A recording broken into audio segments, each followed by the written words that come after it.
B42, newly elected mayor of Oakbridge, mid-sized municipality of 85,000 people. Background in radical urban ecology and post-industrial theory. Never held public office before. Won election in massive upset because previous mayor was caught embezzling road maintenance funds. Ran on platform of the biosynergistic city. Believed modern urban planning was a war crime against nature and the human spirit. Concrete was the enemy. Straight lines were tools of capitalist oppression. Wanted to turn Oakbridge into the world's first large-scale solarpunk commune. Inherited a city with typical problems: potholes, aging sewer lines, traffic congestion, budget deficits. Saw these not as logistical failures, but as symptoms of a spiritual sickness caused by separation from Gaia. First day in office, removed the door to the mayor's office. Replaced it with a beaded curtain made of recycled hemp. Told the city clerk, a woman named Martha who had been there 30 years,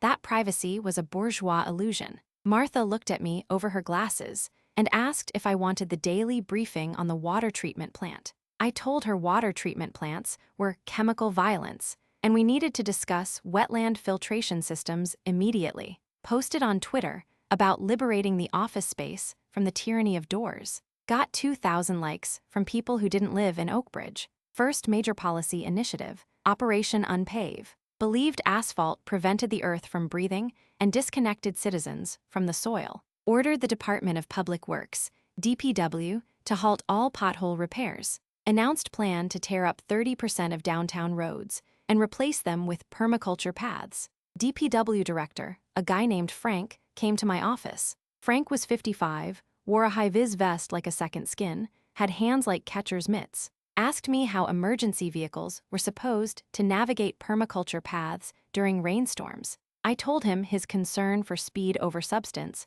was exactly why society was collapsing. Explained that slower emergency response times would encourage citizens to be more careful and community-minded. Frank blinked slowly, asked if I was serious about stopping pothole repairs. I said potholes were microhabitats and opportunities for spontaneous rewilding. Frank left the office shaking his head, muttering about liability insurance. 2 weeks into Operation Unpave, downtown Oakbridge looked like a war zone. Jackhammers running 24/7, tearing up Main Street. Dust everywhere. Local business owners started calling. Owner of the local bakery complained that customers couldn't park. I explained that walking was an act of rebellion against the petrostate. She said her delivery trucks were getting stuck in the mud where the road used to be. I told her to switch to cargo bicycles. She hung up, posted a photo of a muddy trench on Main Street with the caption, "Healing the scar tissue of the industrial age unpave." Comments were supportive, mostly from teenagers in Sweden.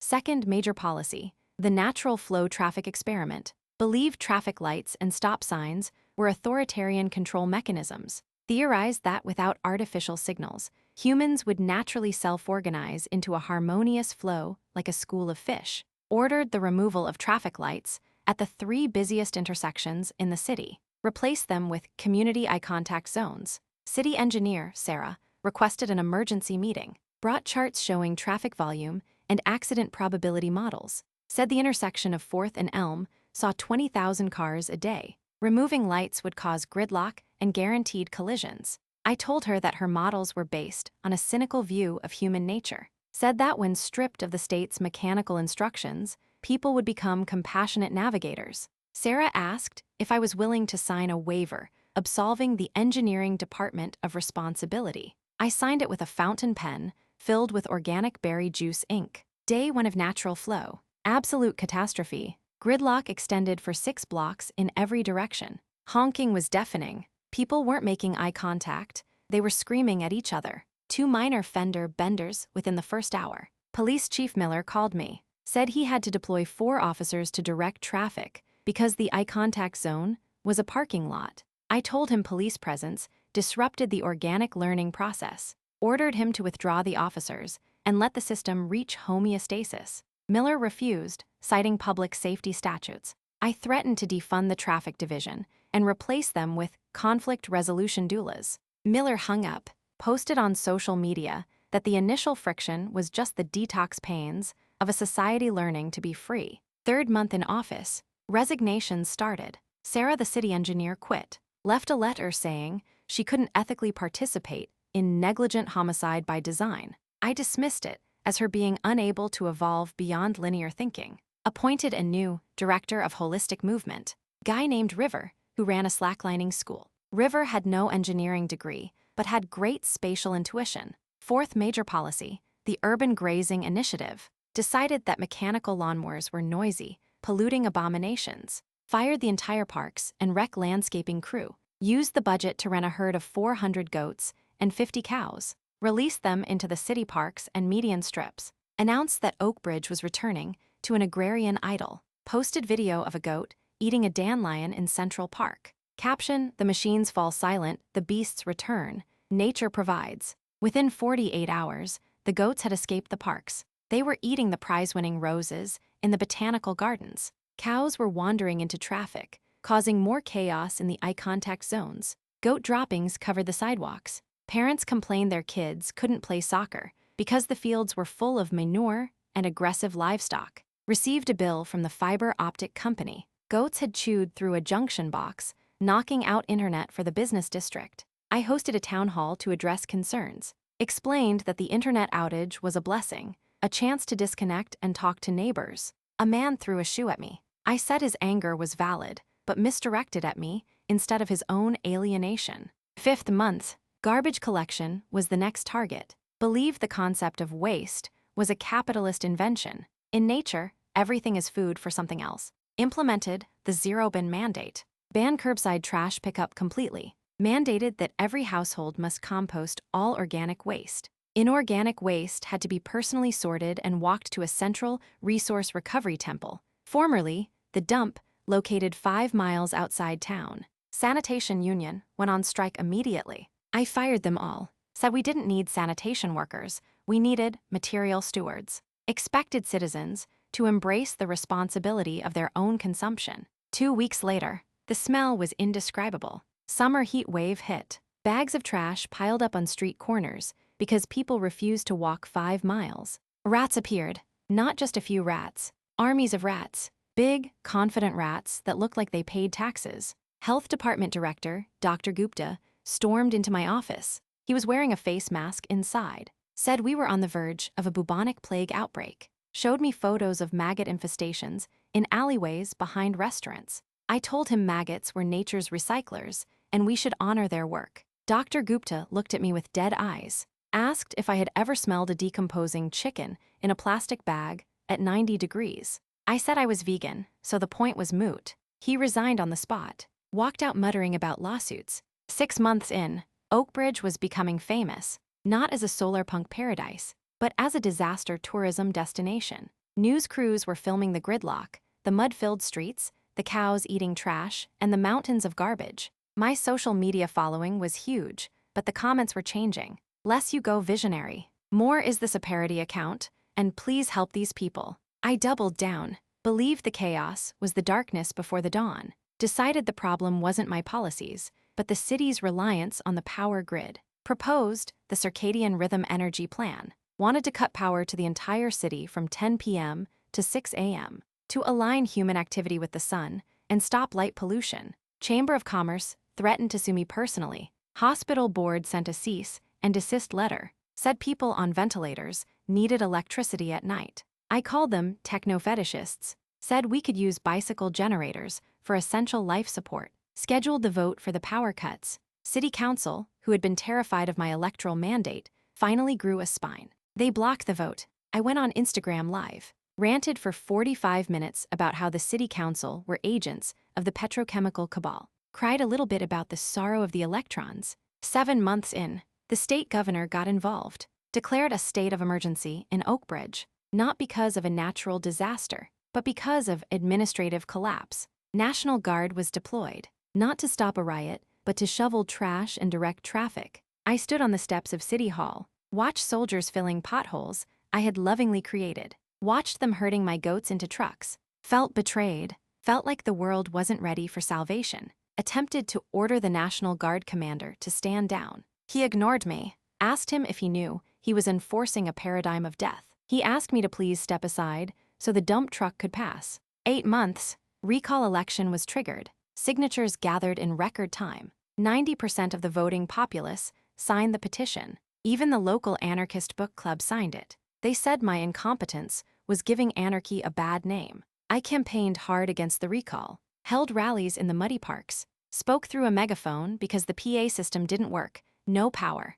told the crowd that suffering was necessary for metamorphosis, that the rats were our teachers, that the gridlock was a meditation. Crowd booed. Someone threw a bag of compost at me. It was wet. I stood there, covered in rotting vegetable peelings. Said this is the soil of the future. Nobody clapped. Lost the recall election in a landslide. 98% voted to remove me. Highest voter turnout in city history. People came out of comas to vote against me. New mayor was elected immediately. Boring accountant named Steve. Steve's platform was, I will pave the roads and pick up the trash. Crowd cheered for Steve like he was a rock star. I packed my hemp-beaded curtain. Left the office. Martha the clerk was already measuring the doorframe for a solid oak door. She didn't say goodbye, just sprayed air freshener in the space where I had stood. Spent the next year writing a manifest, titled The Concrete Cage, Why Oakbridge Failed to Fly, blamed the failure on internalized capitalism and citizen cowardice, claimed the rats were actually a sign of biodiversity returning, claimed the traffic jams were community building events that people were too stressed to appreciate. Book sold 150 copies, mostly to sociology professors studying organizational failure. Started a consulting firm for radical municipal reimagining. No cities hired me. Got a few gigs speaking at tiny eco-villages. Even they thought I was too extreme. One commune leader told me, man, we just want to grow carrots, not ban roads. 2 years later, ran into Frank, the old DPW director. He was back at his job. We met at a coffee shop, which had electricity now. Frank looked happy, relaxed. I asked him if he missed the wildness of the permaculture paths. He laughed until he choked. Said it took them 14 months to fix the drainage systems I destroyed. Said the goats had eaten $500,000 worth of ornamental landscaping. Said the rat population was finally under control, but they still found nests in the library basement. I told him I was ahead of my time. Frank put his hand on my shoulder. Said, son, you weren't ahead of time. You were in a different dimension. Said the only thing I united the city on was hating me. Said neighbors who hadn't spoken in 20 years bonded over trapping rats together. Realization hit me. My community building actually worked, just not how I intended. I united the capitalists, the socialists, the old, the young. They all came together to survive my administration. I smiled, sipped my coffee, told Frank you're welcome. He paid for my coffee, probably out of pity. Left the shop, walked on the smooth, paved sidewalk, waited for the walk signal at the intersection. Traffic stopped efficiently. Cars moved in straight, oppressive lines. Felt a pang of sadness, but also noticed my shoes weren't covered in mud. Maybe Steve, the accountant, had a point. Maybe infrastructure isn't spiritual warfare. Maybe it's just plumbing. Went home, turned on the lights, felt grateful for the grid,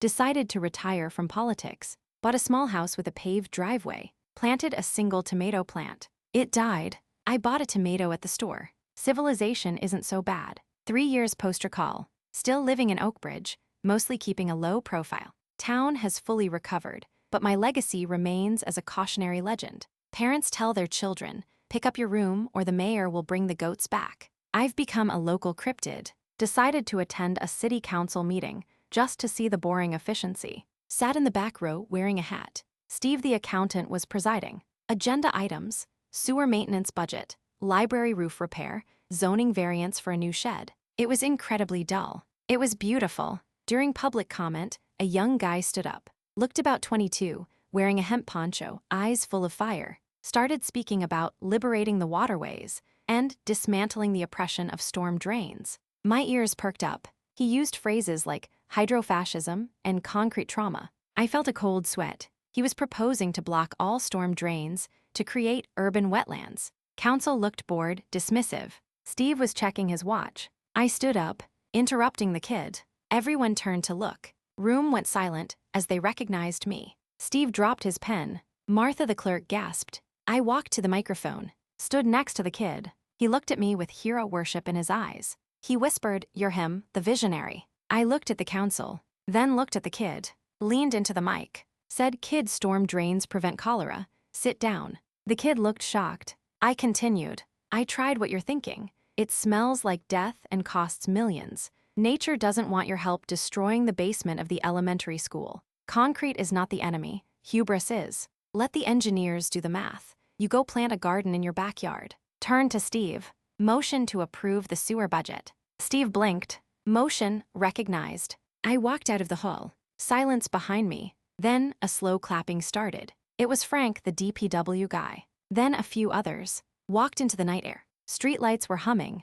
Cars were stopping at red lights. Took a deep breath. Air smelled like exhaust and fresh pavement. Smelled like order. Smelled like civilization. Went home. Sorted my recycling. Put the bin on the curb for tomorrow's pickup. Felt a profound sense of accomplishment. Being a normal citizen is the hardest job I've ever had, and I'm finally getting good at it.